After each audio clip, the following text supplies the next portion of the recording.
Remember Met Asia, Met Aish, or Elton and Jan, Player 23? Well, some of the most creative campaigns have been created in Afrikaans. So why is the longevity of this language in question? What does this mean for the future of Afrikaans advertising? Keep watching Media and Money as we find out. I'm Jack Parow. We're talking Afrikaans advertising, and joining me in studio, editor of Beeld, Tim Du Plessis, executive director of Joe Public, Pepe Murray, director of Meerkat Media, Dion Maas, and creative partner at Riverport Communications, Sonia Brown. But before we start our discussions, we attended the Penduring Awards, where we got to rub shoulders with the creatives, and we even caught up with Jack Parow. Well, check this out. Some 300 entries were judged in this year's Penduring Awards. It was the 16th installment for the institution that recognizes excellence for advertising in Afrikaans. 10 judges went through each of the entries. Their view was a mixed bag, to say the least. We're looking for original Afrikaans work. Unique and refreshing work, and in other categories, disappointing. I think there is some really good work. I think this year there might probably be a fewer winners compared to previous years.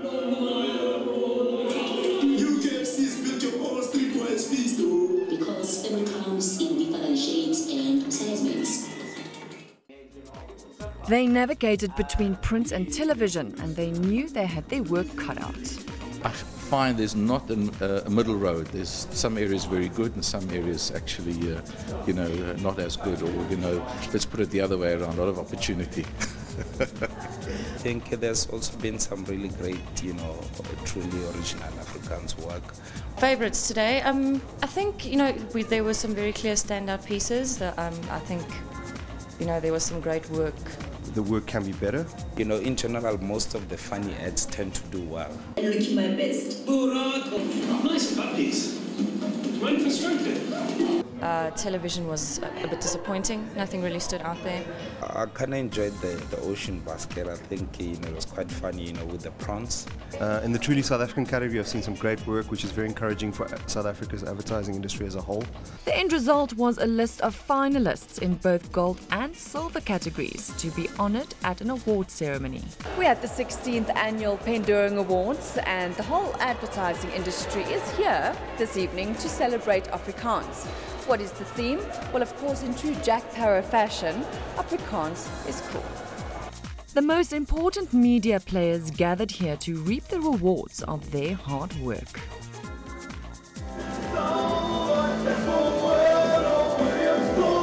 This year, the Pendurings was keen to appeal to a younger, hip audience, the new generation of Afrikaans speakers who are, well, cool. What we wanted to do this year was to portray the Afrikaans-speaking person as they really are, and that is modern, innovative, and not conservative as many people might think the Afrikaans-speaking person's like. That's why we used Jack Parow in our campaign this year, and we used him to show just how cool Afrikaans can be, and that's why we had our payoff line this year, Skep in die taal en bewys jou cool. I mean, Afrikaans isn't a school, like a boring or square language or whatever. It's an amazing language. It's like incredible. My favorite language, obviously, as well, and that's why I'm making music still in it and all of that. So yeah, I just think people must stop being so heavy about it and trying to protect it and stuff, and just kind of let it go and let it be what it has to be. Advertising in Afrikaans should also make business sense. Almost a third of South African consumers speak Afrikaans as their mother tongue. But the evening was all about the awards and recognition of those agencies who've excelled in their respective categories. One of the categories was for direct marketing and promotions. This award was picked up by Blink Stefanus for marrying his logo. I needed to find a big stunt to launch my brand, and I was so crazy about my logo. I was looking at it and I was like, I dig my logo so much, I'm going to get married to it. And no one's ever married their logo, and so I phoned around, I phoned Nando's, I phoned Southern Sun. I said, listen guys, I'm starting this brand, I love my brand, and I want to get married to it. And people just liked the idea. It was like offbeat crazy, and that's how it happened. The award not only acknowledges excellence, but gives prominence to creative work. This advert, entitled Selena, talks about the life-saving effects of antiretroviral drugs. What's important about things like this award shows is it actually gives the ad more publicity, which means that more people see the ad and more people know about this, which is actually the most important thing. We've come to the end of yet another Pendoing Awards. Of course, the evening was filled with entertainment, innovation, of course, creativity.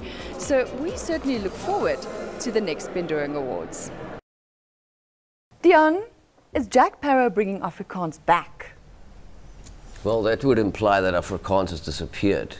But like sexy back. No, So I'm sorry. There's been the cool back. It's just because the ad agencies have picked up on Jack Parow that he's having a much higher profile. Bands like Fok of Polisiekar and Johannes Kerkorrel, these people have played a huge role in keeping the hipster quotient of Afrikaans alive over the years. And even unrecognized music like the Cape Flats Afrikaans hip-hop. So Afrikaans, the coolness of Afrikaans can never be debated, and just because Jack Parow gets booked for the Pendorings doesn't make him the epitome of cool. There's a lot of other cool Afrikaans people around. Your opinion, Pepe? Sure. I mean, I think I heard him on 5FM. I think in a previous interview I might have mentioned, and the mere fact that Afrikaans was played on 5FM intrigued me. So I agree. I would agree that maybe Afrikaans has not really been cool for many years. But come on, Pepe. In the 80s, it was so not cool to be Afrikaans. It was not cool to be Afrikaans probably in the 90s. I mean, I remember myself drinking Black Label to be accepted. But all I'm saying is, I think what Jack Parow did do, to me, he definitely highlighted Afrikaans again into a broader market. Maybe Afrikaans is cool within the Afrikaans market, but I don't know if Afrikaans is so cool in the English market, and I think he did something for that. I think you make a very good point there, because he doesn't just appeal to Afrikaans-speaking people, but people across the board and across cultures. Sonia, yes or no to Jack Parow? Well, yeah, I mean, absolutely. But, I agree with what Dion says. There's this very old-fashioned question, actually, about Afrikaans' future being in question. I think it's a very uninformed question, because really it's never gone anywhere. It's changed. It's become so inclusive. It used to be a very exclusive, sort of culturally exclusive thing. And I mean, just being at the Pendoring Awards the other night, I mean, there's this entire category called Accent Afrikaans, which is about South African, pure South African conceptual advertising, and every single language in the country was represented there.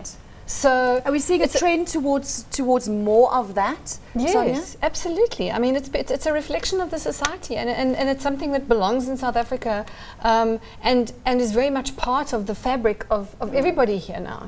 So that has changed enormously. I think Afrikaans as a language was also liberated in '94 for the pure and simple reason that the power of the RTKV, the FRK, the SABC were taken away and actually liberated Afrikaans to such an extent that it became its own language, and as Sonia said, became more incorporative.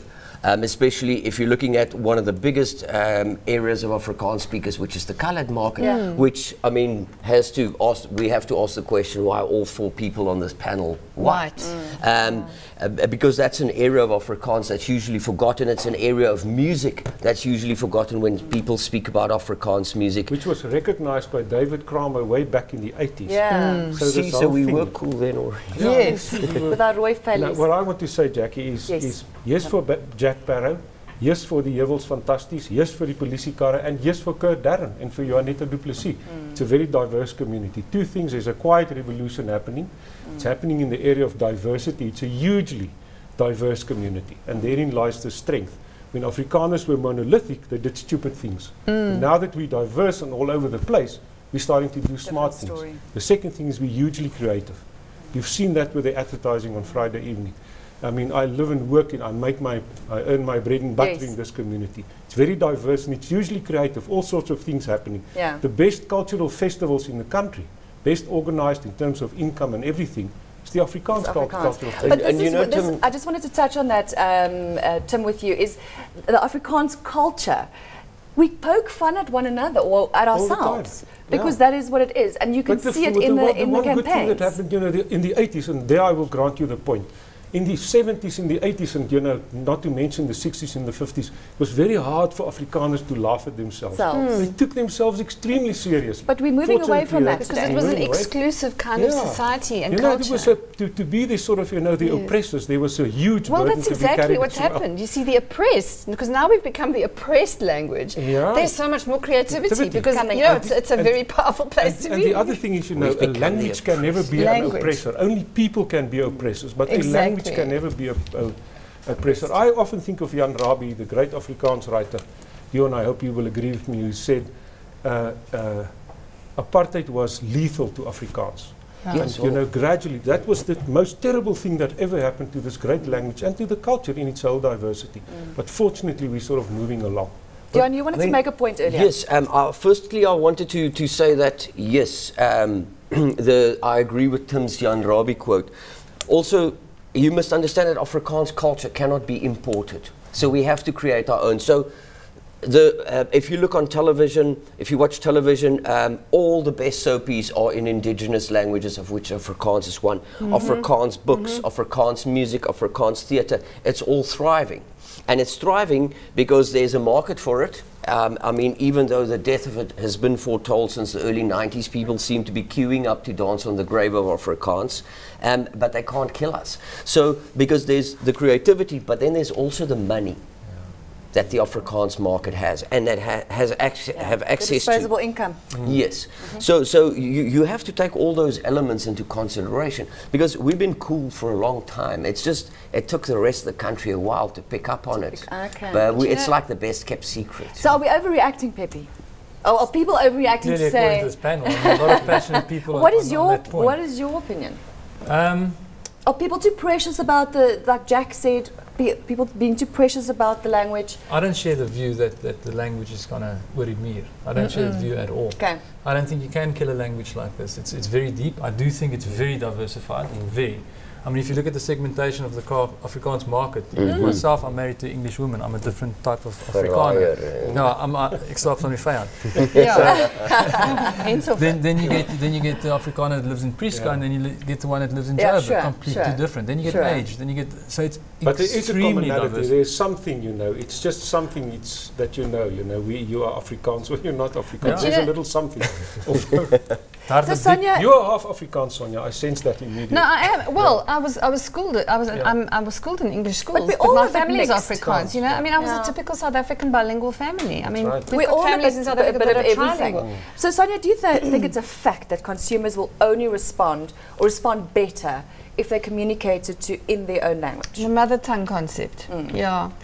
You know, that whole mother tongue thing also gives me the chills because it kind of suggests all sorts of preconceptions. I think that if I look at how people responded to, and I go back to the Pendurings Agter Suid-Afrikaans thing, and I look at how people, there was a very Afrikaans audience, and they responded to Zulu ads and English ads, and because they were so South African. So for me, it's about South African conceptualization. You know, when it's vernacular versus just Afrikaans. Well, it's also the idiom. You know, it's the South African idiom. And yes, Afrikaans happens to be really good at that, because I remember when I was a junior writer, you know, all the English voices used to try to sound like John Cleese or, you know, whoever. English. No, well, no, but everybody was trying to be someone else. The Afrikaans voices had nobody that they could copy. And the same with Afrikaans advertising and creativity and that kind of thing. There's no one else we're trying to be. You know, so that's real creativity. That comes from there. And that, for me, is where the real idiom is growing, you know, in that it's...